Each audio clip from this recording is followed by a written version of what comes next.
Ako po si Jaime Fabregas. May iapot po ako sa Indo. Tano daw, ta sa bilog na istorya kang Pilipinas.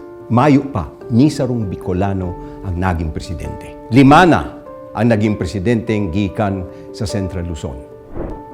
Puon ki Ramon Magsaysay na taga Zambales. Ang mag-amang Diosdado Macapagal asin Gloria Macapagal Arroyo na halik man sa Pampanga. Ang mag-inang Cory asin Noynoy Aquino na haling Tarlac. Ang Ilocos Region na igwang mas dikit na numero ning mga butante kumpara sa Bicol. Nagibong magpagana nin tulong presidente. Si Elpidio Quirino asin ang diktador na si Ferdinand Marcos na nagtukaw sa pwesto sa laog nin 21 taon. Dangan si Fidel Ramos na tubong Pangasinan.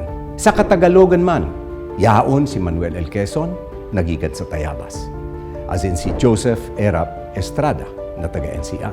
Igwa man naging presidenteng hali sa Visayas, si Manuel Rojas, dangan si Carlos Garcia.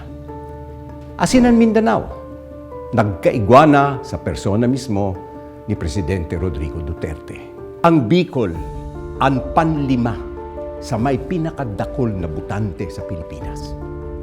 Kitaman ang pan-apat sa pinakadakulang grupong etniko. Bakong oras na para mag-ilihir kita nin presidente na Bicolano.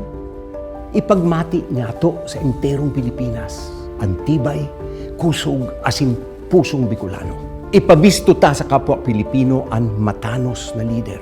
Asing ipahiling ta sa enterong kinakban ang kakayahan asin sarid kan sa tuyang lahi. Bakong mauragon kita, saka ang kandidato ta ang pinakakwalipikado sa gabos ka mga nagdadalagan mo niyan. Ang pakiulay ni Lolo General sa ito gabos na mag-agda pa kita ninda imababa sa 5 pang botante na makisumaro sa satuyang katuyuan.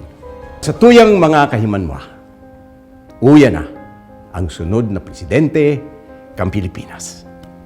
Deita na po palampason ang pagkakataon na ini. Ang kapangganahan ta sa Mayo, kapangganahan kan lambang Bicolano, asin Pilipino. Linalauman ko po kamo.